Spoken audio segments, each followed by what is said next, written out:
Today I'm asking for your opinion on Social Security. Shall we call it the government-sponsored Ponzi scheme for retirees? I am interested in your views on private accounts, age adjustments for retirees, and tax adjustments for the employees. What would you promote if you were in the Oval Office? Thank you. Yeah, the Social Security was introduced in the, 36 or 37. My grandfather used to have Charlie bring 2 pennies to work at the Buffett and Son grocery store on Saturday in order to pay his share of Social Security. He didn't want Charlie to get any false ideas that there was a free lunch in this world. And he gave him a half-hour lecture on the evils of socialism. So we've had a lot of exposure to Social Security and the various arguments on it. It was proposed, of course, as insurance because basically that was the only way Roosevelt could get it passed. The idea of transfer payments would not have washed in the 30s, certainly. And I think the first woman that received a Social Security check paid in a total of $22 or something and got $2,400. So it wasn't insurance. It wasn't insurance at all. It's been a transfer payment by the people who are in their productive years to the people who are past their productive years. And we'll get into definitional terms as to whether it's 65 or 67 now, your past productive years. But essentially it's a transfer payment. I basically believe that anything that would take Social Security payments below their present guaranteed level is a mistake.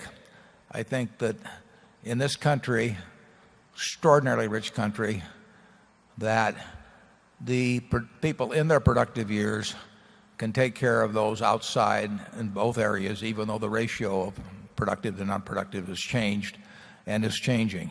But we take care of our young, and a rich country takes care of its young and it takes care of its old. And incidentally, in taking care of its young, when we educate 5 children in a family, we don't expect that family to pay 5 times the tax or something like that. And we recognize that in taking care of the young, that it should not be based on a per capita basis or based on wired in a way that enables us to get very, very, very rich far beyond any possible needs we could have. And not everybody's wired the same way. Now, if you come into this world wired with an IQ of 85 or something of the sort, or disabled or whatever it may be, you are not going to do as well in a market economy remotely as well as we do. But you still provide much of what makes Charlie and I very rich. And when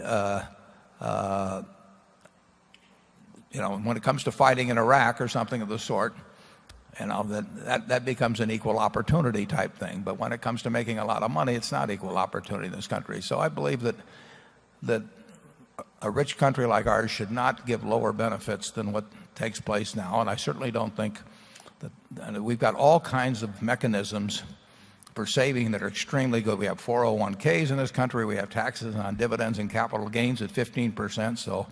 So the money I earn gets taxed at a lower rate than the money that a receptionist in our office may earn. And I would not be doing so well if I were stuck over in Bangladesh or someplace. So this society is providing huge benefits to me that other societies would not.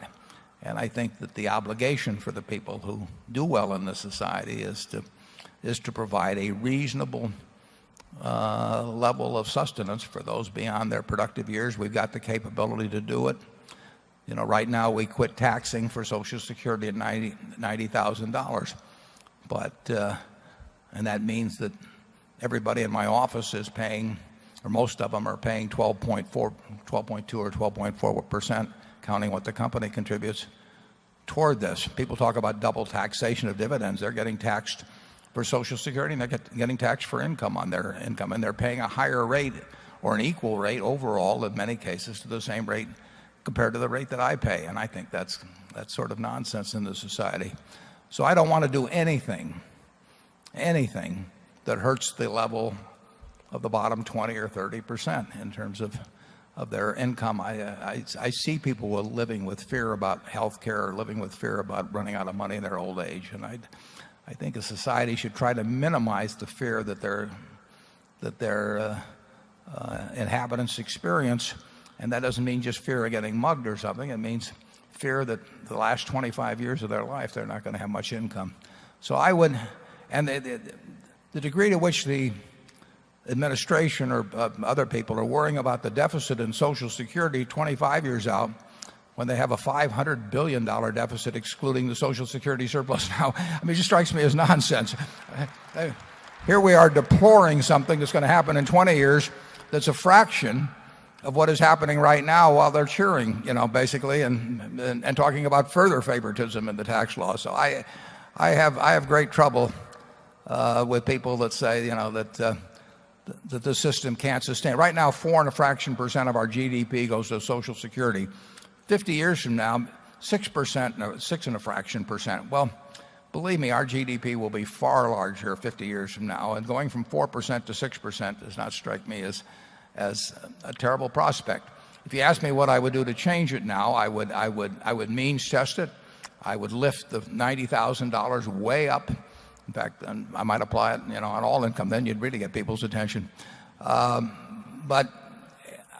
I would gradually, and we're in the process of doing this, but I would certainly increase the retirement age. I mean, the world in 2005 is much different than the world in 1937 in terms of longevity prospects and the ability to function productively.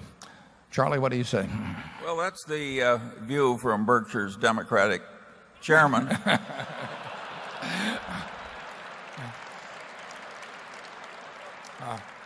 And the odd part of Berkshire on this issue is that the right-wing Republican who is speaking feels more strongly than Warren that the Republicans are out of their cotton-picking minds to be taking on this issue right now.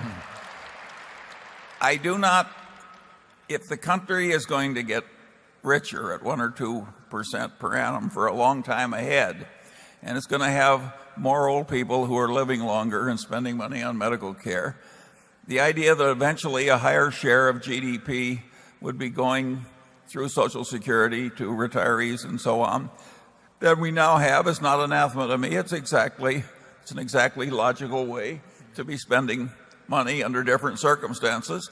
And if the government runs out a little short of money as it gets more Social Security obligations, I see nothing wrong with having some consumption taxes or whatever to pay in a reasonable way for what is a very reasonable expenditure. Social Security is very successful. Apart from the disability element, which is relatively small, there's practically no fraud. It's hard to fake being dead.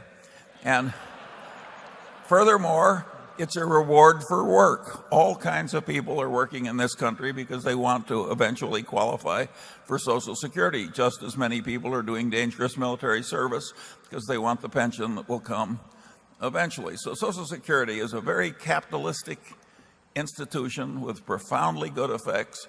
It's one of the most successful things the government has ever done in terms of efficiency and good effects. And in a Republican administration that may shortly have to do something really unpleasant, like face down North Korea or Iran over atom bombs, is wasting its goodwill over some twaddle that a bunch of economists that haven't thought it through properly devoutly believe. It's a very sad occurrence.